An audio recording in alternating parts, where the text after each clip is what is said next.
Hello and welcome to this overnight. It's almost daylight, but it's not dawn yet. Taste challenge. I have two 40% alcohol North American rye whiskeys with no age statement. This is Alberta Premium Canadian blended rye whiskey. It's a blend of different rye whiskeys, but it's 100% rye.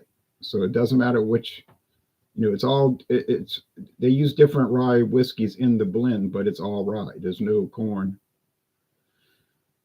There's no malted barley. There's no wheat.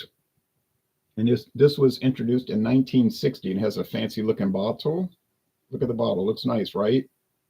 They had this at Mathern's Market. One bottle. They just tried to see, I guess they said, let's test it out, see if anybody wants it. It was $24.99. No one bought it. And I said to myself, maybe one day I'll buy it. I don't know. Then they just decided to get rid of it, and they had it for $14.99. Of course, I bought it for that price. It's much cheaper than normal. $10 discount. Now, this is Beam Rye, introduced in 2024. Is it a reintroduction? Is it a reintroduction of their 1938 to 2015 Beam Rye? I don't know. They allude to that, but they don't specifically state it. So maybe it's just something similar. This was introduced last year, and it replaced the 2015 to 2024 Beam Rye pre-prohibition style, which was 90 proof. Might be the same mash bill. Might have just taken the 90 proof, dropped it down to 80, and changed the label. I don't know. They don't really say anything. They just quietly brought this onto the shelves, and the other one quietly disappeared. And there was no news about it, nothing. So it's a mystery in that sense. It's part of their limited and more series. I live in a town with like 28,000 people, and I've never seen this one. I never saw the previous one. I've just never seen Beam Rye in this town. It might exist in this town somewhere, and I just didn't notice it, but I have never seen it. You can find it a few locations around New Orleans, like, for instance, Total Wine and More, which is where I bought this, $13.49. They even had it down to $11.99 for about a month. I guess just a sale, but I missed that. I did pay the regular for, but that's still very cheap. $13.49 is definitely the lowest price for any rye whiskey sold at Total Wine in that town, Metairie, Louisiana. That's for sure. The next best price is like $19.99, so it's $6.50 cheaper than the next lowest price rye at that store. And some of those ryes are not even listed as straight rye. They're just listed as rye whiskey, which could have flavoring added. It's allowed. Straight rye cannot. Now, Canadian blended rye, they don't really use the terminology straight whiskey up there that I've noticed. So it just says blended, which means it's a type of Canadian blended whiskey, and it's definitely allowed to have flavoring and coloring added. Not to say it does, but it would be allowed. So pretty bottle. I'm getting down kind of low, but it's got to end eventually. It's very light amber, clear.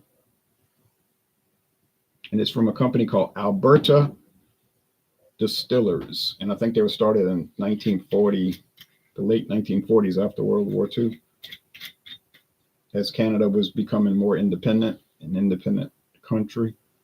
This one has a white cap, but if I show you the website, they show a photo with a green cap and neck sleeve. And they also show a white cap, so they show both. I guess they produce both, just maybe with no specific pattern to it.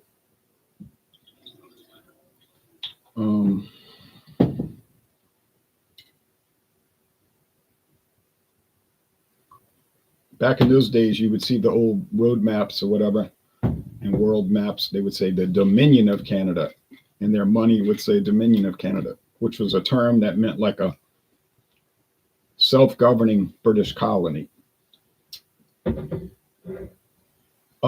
Then they felt like that term became sort of antiquated because they were becoming more and more self-governing. The first Canadian-born Canadian governor general, I think his name was Vincent Massey. He was appointed in 1952. And so they just, right around that time, when the 50s started, they stopped using the term Dominion of Canada.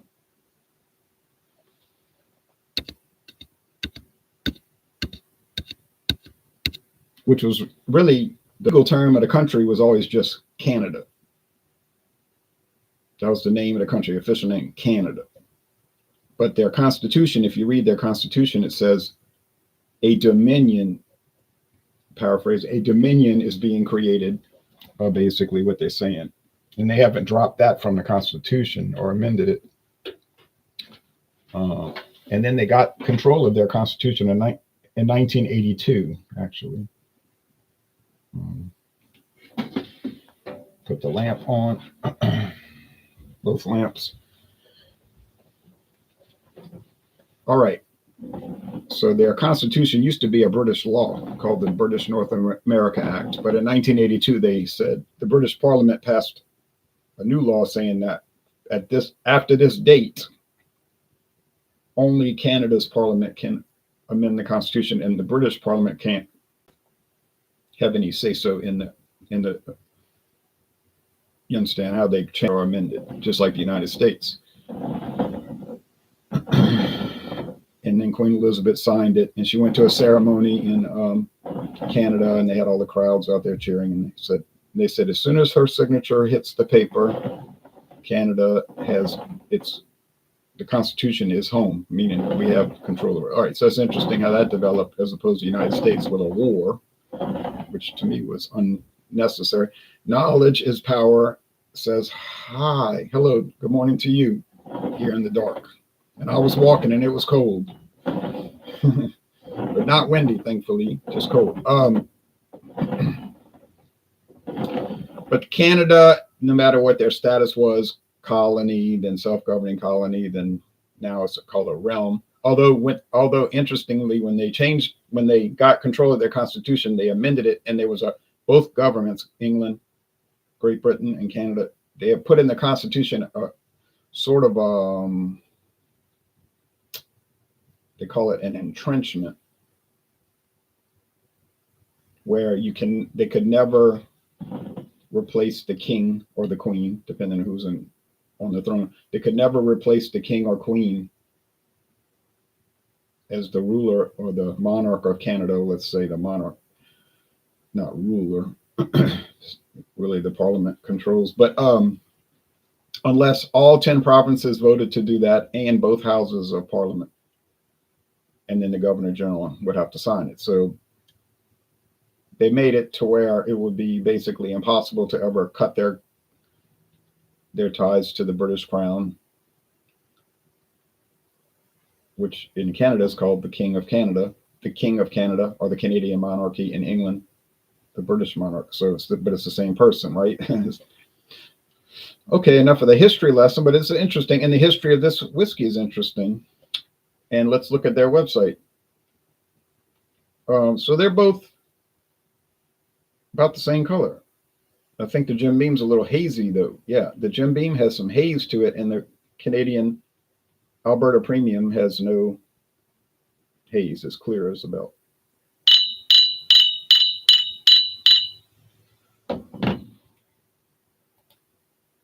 And I've been to Canada. Hadn't been in a while, but I like Alberta Premium Rye Whiskey. For the world's #1 selling 100% rye whiskey. They have the numbers to back that up. From Canadian farmlands to your glass, Alberta Premium is 100% rye whiskey. Alberta Premium 100% rye delivers a bold. See, I don't really think it's bold. To me, it's kind of bold. This is their write-up. Spicy taste featuring aromas of banana, tart spice, award-winning and homegrown. This is the original 100% rye, and the rye grain comes from the Alberta interior plains, the grain fields. There's nutrition information. It won a gold medal at the International Spirits Challenge just last year. So it was considered a most excellent product last year in the competition. So they don't need me to brag on them or to say I find it bland. They got their awards. Canadian Whiskey Awards Gold in 2025 this year. The SIP Consumer Choice, I'm not familiar with that contest. Last year, gold. So the SIP Awards last year, gold. I've heard about that one. So it's gotten 4 gold medals in the last year. So no, this is not a joke. Serious product.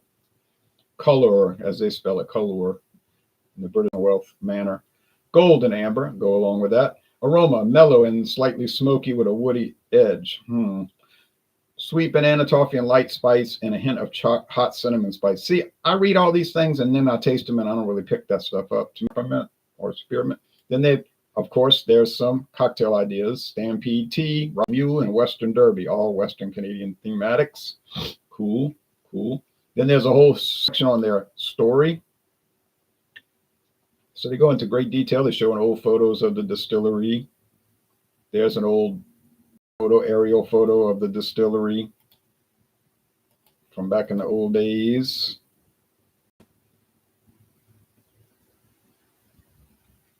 Interesting. Okay. In 1946, Western Canada, 2 industrialists, Frank McMahon and Max Bell, with fortunes made in mineral mining, have an ambition. So they started this. And with legendary master distiller George Riefel, they opened the doors of Alberta Distillers, the first distillery of Western Canada. And it's still in operation. The finest ingredients. You can read all of this as you get a chance to. Proudly Canadian. And then they go into the origin. And then they show the preparation on malted grain. If they're making too, so it could be, whatever they're mashing. Ferment. Our warehouse over 3,000 feet above sea level. There are a total of 23 warehouses. 23 warehouses, a combination of pallet and rack on site, containing a maximum of 100,000 barrels. Quality control. Spirit is analyzed at every step in the process to ensure a final product of the highest quality. So this has always been an industrial whiskey company. This is not a craft whiskey company. It's not mom and pop. And then when you go into the, back into the heritage, they're showing Frank McMahon, passed away in 1986, 84 years old. They estimated his worth in 1957 at $1 billion, adding he controlled assets in partnership with others that exceeded $500 million. So he was a very wealthy man. Who didn't live too long, only 60 years. Some people don't live long at all, only one day, and they pass away. Okay, a renowned sports promoter. He owned part ownership of the Vancouver Canucks hockey team. Very important in the sports world. George Riefel, 22 to 92. Oh man, only lived 70 years.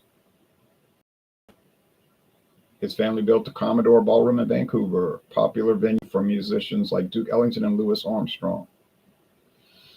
So then they go on to who owned the company, up to who owns it today. And I like websites like this that give you some information. They don't just run through everything like they're in a rush. Because in these days with smartphones, people seem like they're in a rush for everything. Can't read. If something takes more than 2 minutes to read, they can't read it. I don't know how smart that is. Okay. Here's their products. Alberta Premium 9-year. Alberta Premium batch number 10. Legacy Reserve. I thought they had some. Oh, yeah. Alberta Pure Vodka.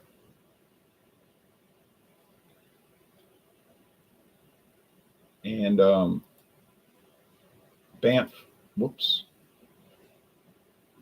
Ice Vodka. Well, I haven't seen those on the shelves around here.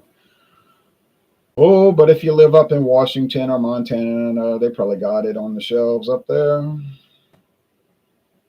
Then they're showing Alberta Distillers, big company today. No, okay, so we're going through it. Now, Beam Rye.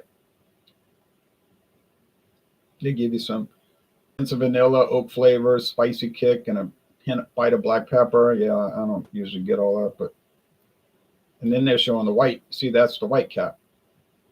The original photo, the first photo is the green cap, green and then white. So obviously they do both. They show the beam history, bourbon process, bourbon versus whiskey, our recipes, our merchandise, naturally, team. Visit the well, I don't think they take you on a distillery tour. Actually, I think they call it, what do they call it, the Jim Beam Experience Museum. Well, yeah, well, I don't like that kind of stuff. I want to see it paid. Oh well.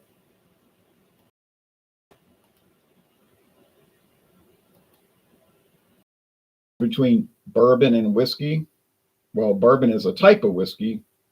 So if you drink bourbon, you're drinking whiskey. But if you're drinking whiskey, you're not necessarily drinking bourbon, such as in this case with a different class called rye whiskey, which is at least 51% rye.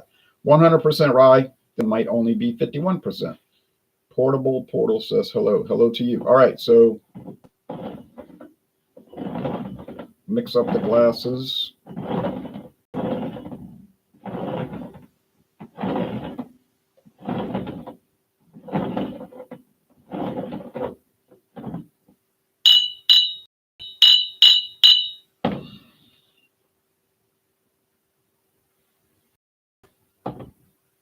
Same thing, rye spice. It smells like whiskey, but it's just that rye spice gives it away as rye, but it's not that unusual or anything. If you've only had bourbon and you never tried rye, you probably wouldn't take much to get used to it. You might like it right off the bat, honestly. There's not much happening here. This one is just like a flat aroma. So this one's got some spicy aromatic. This one has basically no aromatics. I think I know which is which, but I'm not going to say it. I'm not going to say it yet.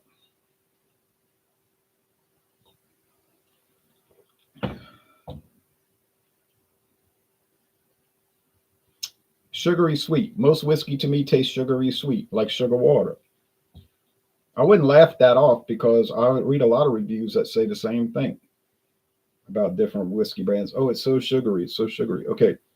I know all the sugar is converted into alcohol when they ferment it and then they distill it, but it still tastes like it. Okay. It just has that character. Rum has a very molasses character. Oh, that makes sense, doesn't it? Okay.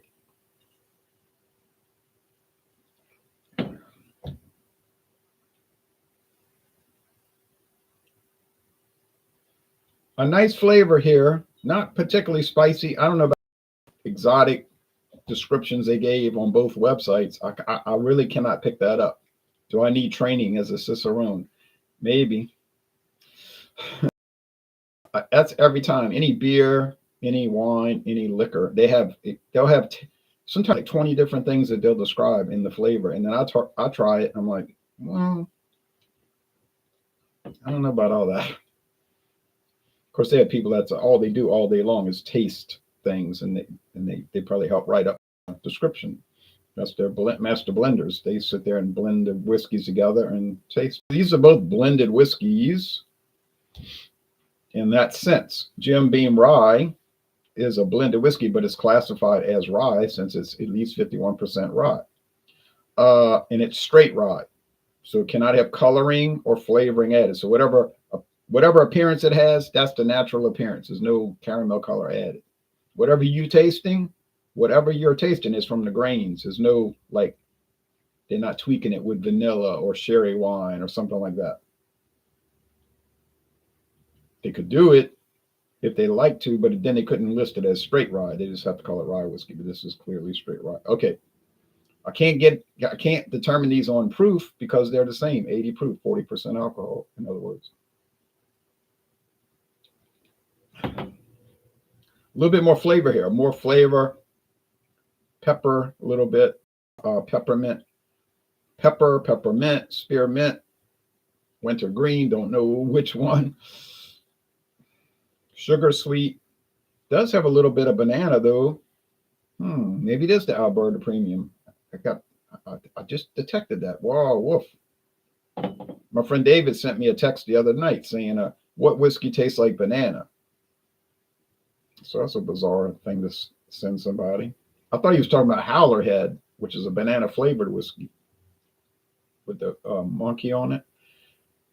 No, he said, no, he tried the Trader Joe's Kentucky Straight Bourbon, which I think is from Sazerac, Buffalo Trace. I think they make it for Trader Joe's, but they'll use an alias name on there, to be like from the Kentucky Spirits Company, LLC.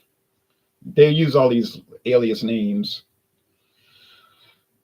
I said, well, maybe they're using a different yeast for that one to try to kind of distance its flavor from the Buffalo Trace whiskeys, which tend to taste very similar one to another. They're bourbons. So he said, yeah, that could be it. Because, they use a certain kind of unusual yeast in Coors Banquet beer, gives it a banana flavor. And the yeast they use in those German Hefeweizens give it a banana flavor. There's no banana added.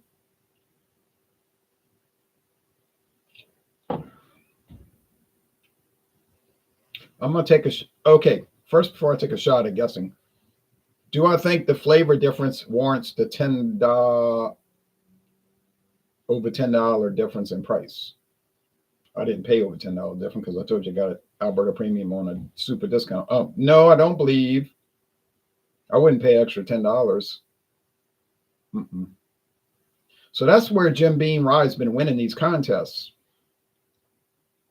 If one costs $29 and this one's $13.49, and I can't even tell them apart, then Jim Beam wins by default because it's the cheapest one. So common sense is it's a winner. I mean, it's been just battling in all of these taste challenges, incredible. So people might see this on the shelf and be like, I ain't buying that. That's Jim Beam. I bet it stinks. Because some people have this like bias against Jim Beam. I don't. I like Jim Beam. Okay, speaking. I can only taste things for myself, right? I can't taste stuff for you. I can tell you what I think about it. But a lot of people might see it and just say, I'll get something better. Well, how you never tasted it? And I'm telling you, I'm tasting it in multiple taste challenges. And it's battling and shining through. So it's Jim Beam, the Mike Tyson of whiskeys, just a great all-rounder. Yeah, but it doesn't have a glass jaw like Mike Tyson, right? Remember the theory back in the late 80s? They said, yeah, he's got a great record. He knocks all these people out. But a lot of these people are, they call them bums, They might be a pretty good boxer, but people that they knew he could beat, his management would put these people up against him. Like in the movie Rocky 3. Remember Rocky 3? I hate all those movies. I kind of like the first one, but I really hate movies in general. But Rocky 3, he was like, what are you trying to say to me, Mick? You've been putting me up against patsies? And he admitted, yeah, I mean, I didn't want you to get hurt. So I arranged it to where you would only fight these kind of second raters, third raters. He said, but this guy's dangerous. And he's a real fierce person. And you going kind of soft in 10 years, you've been boxing a while, you're getting older.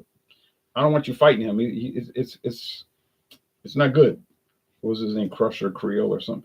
He says, but oh no, I can do it, and they had the movie, how it's going to work out. But that was the complaint about, or the suspicion about Tyson, that they say he never really went deep into these people out in 3 rounds or less. So the suspicion was if somebody got him. Now, obviously, if Mike Tyson hit you flush, you're going down. His power was amazing. Like George Foreman. George Foreman, great boxer. Well, I don't know. He did go, he win medal in the Olympics. He certainly wasn't a bad boxer. But, and that was the thing about George Foreman. If he hit you flush, you're going down. There's no way. And that's what they thought was going to happen when he fought Cassius Clay in 1974 in Africa. They said, he's so much bigger, he's just going to knock him out. Because that guy does tend to get knocked out and hurt, whatever. But Cassius Clay's manager is like, we're going to approach this a different way. We're going to make sure you don't get hit flush. And that guy's a bruiser. He's just going to just swing at you relentlessly, and he'll wear himself out. Although some people theorize that there might have been some underhanded stuff going on because he seemed sluggish. Even George Foreman kind of hinted at that. Didn't he pass away recently? He hinted at, like, I think I was drugged. Like, he thinks that the other camps somehow had some secret spy working in his organization, and they spiked him with some kind of pill or whatever that would make him sluggish. He felt like he didn't have any energy. And boxing is notoriously corrupt, involved with organized crime over the years. That's why a lot of people don't watch it now. They just watch pro wrestling. They know that's arranged, so there's no stress on that. No, you're not going to bet money on pro wrestling when you know it's rigged. But it's entertainment, all the fancy costumes and everything. But Mike Tyson,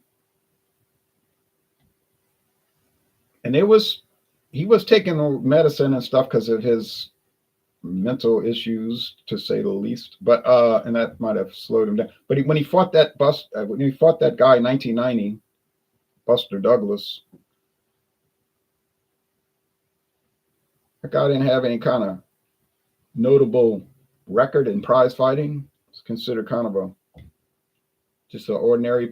And they had to fight in Japan, and they thought it'd go 3 rounds maybe. But that guy's management team, they're like, we know how to get this guy knocked out, because all you have to do, which is a big thing to do, you have to survive the early rounds, and you cannot let him connect, because you'll be. And he did connect almost flush, and remember, Buster Douglas went down early, and they were like, oh, another knockout, but he got back up, which was amazing. But they said, we think his endurance is not good. This was their studies they did. We think his endurance, he doesn't go deep into fights, and we don't think he can make it long in a fight. And the theory was he had a glass jaw. If you hit him flush, he's going down. Because, he's kind of small, in a way. So that's exactly what Douglas did. And then remember, who could ever forget the classic battle? And then you have the announcer saying, I don't like his legs. I don't like his leg. Like, meaning that Tyson's legs look wobbly, that he seemed unsteady. I don't like his legs. And then the next round, bam, he was out. Out on his feet. That was like the most amazing upset in history of the world. And so, yeah, Jim Beam, yeah, it's kind of like that, but without a glass jaw, because Jim Beam's still going strong and not getting knocked out. Okay, so Alberta Premium in Ontario, Canada is the cheapest whiskey you can get, says really? Do people like it? It's popular, right? They're claiming it's the #1 selling 100% rye whiskey in the world. Fair enough. Buster Douglas was a turning point for his career. Oh, yeah, his career was never right after that. Never the same. Didn't they say Mike partied all night in Japan and that led to his loss? Probably has something to do with it, but he always did that. He was very irresponsible. He got rid of his original management team because they were trying to make him work too hard. So he was kind of lazy, and he got away with that for years. I used to watch him from 85 to 90. They used to have a show on USA Network called Tuesday Night Fights. And I remember telling everybody at school and college, I was like, this guy is amazing. He just destroys everybody. Y'all going to hear about this guy, Mike Tyson. And then nobody really watched that. But they were like, really? I'll say, believe me. And it wasn't long, and everybody was like, oh, wow. Because I used to see him on Tuesday Night Fights, and he was just blowing people apart. But, they weren't like any kind of great boxers or anything. But I couldn't get over it. So when he got knocked out, that was just... It's been 35 years. I still can't believe it. I can believe it in a way, but you can't believe it. Yeah, the only reason I get it because it's cheap. Okay, so and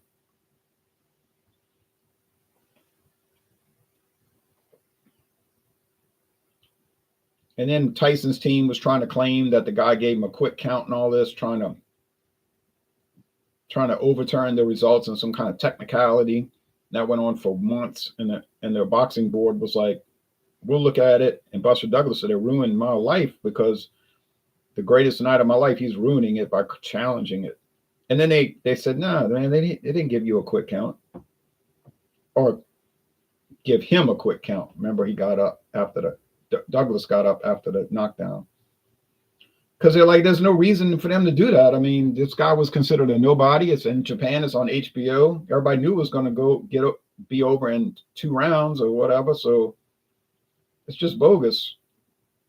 So they rejected it, but it caused put like a cloud or pall over Douglas's victory. And Douglas wasn't any kind of great fighter, so he didn't last long as world champ. No one thought he would.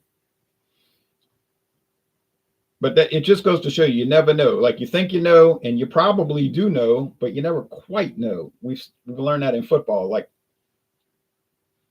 the championships coming up in college football. Here we got Tulane and another small school. And people think there's going to be a total blowout. Most likely they will be. Mississippi will probably beat Tulane like a drum. However, on the other hand, those two teams been playing each other off and on since about 1893. They have a long history. And there is a history of Tulane staging incredible upsets of Mississippi. Doesn't happen too much, so they don't mind playing them. We'll play them. We're going to beat them easily, but it does happen. It has happened. I've seen it happen. But usually, you go and they get killed. I've been to games against Mississippi, Ole Miss, as they call them, the Rebels. You watch the game and you're like, they're getting killed. The stadium is full of Mississippi people because they're coming down to New Orleans to go out to Bourbon Street and drink all night. The game is like secondary. And they figure it's going to be an easy win. Heck. But there's always that, but what if, there's always that little caveat of it's not 100% guaranteed, but it's mostly, but you don't know. So I'm going to watch that game when it happens on Saturday afternoon, not this Saturday, but coming up later in the month. And do I expect a Tulane victory? Absolutely not. But I wouldn't be totally shocked. And I don't think the football world would be totally shocked.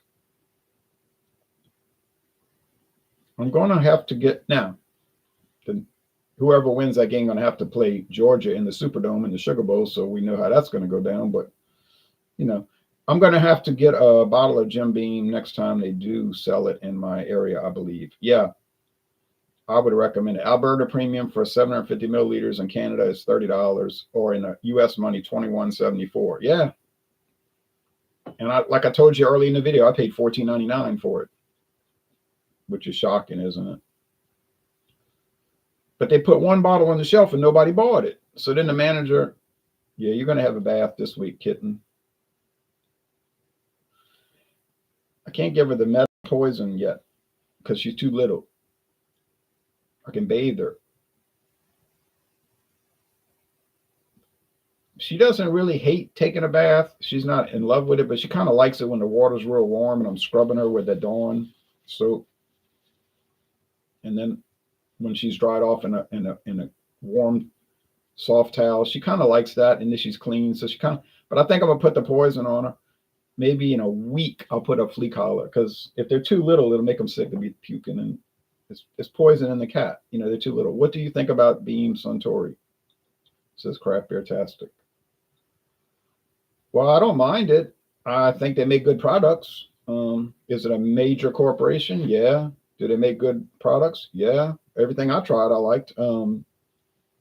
Yeah, obviously they put cheapos on the market. Any liquor company does that. They got Beam 8-star.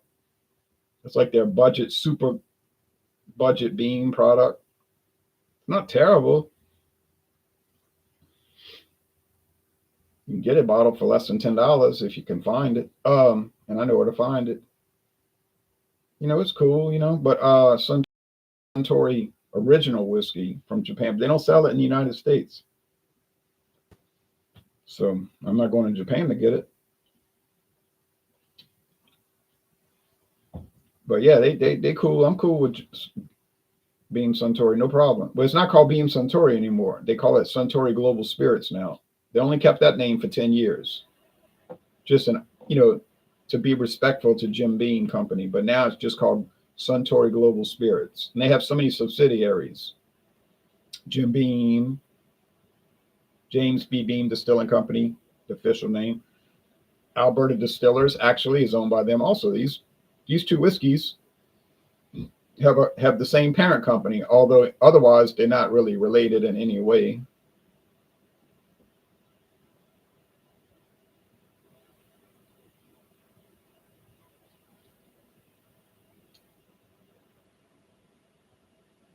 This is really good. They're both really good, man. Maybe I was wrong saying Alberta Premium was kind of bland, but that was my opinion. It's got more to it than maybe I first had imagined. I like Suntory Global Spirits because it looks like when they take over some other company, they don't interfere with it. You know, like they don't screw it up and make it bad. Because they own a Spanish blended whiskey company, Spain, right? I don't know anything about it. They own gin companies, rye whiskey, bourbon, rum. They own rum. They own Cruzan, or at least they're in partnership with Cruzan International.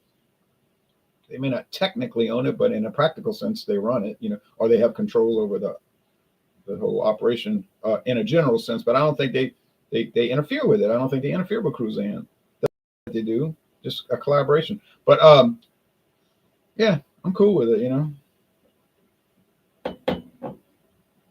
So my opinion is very positive. Okay, I think this is the Alberta Premium.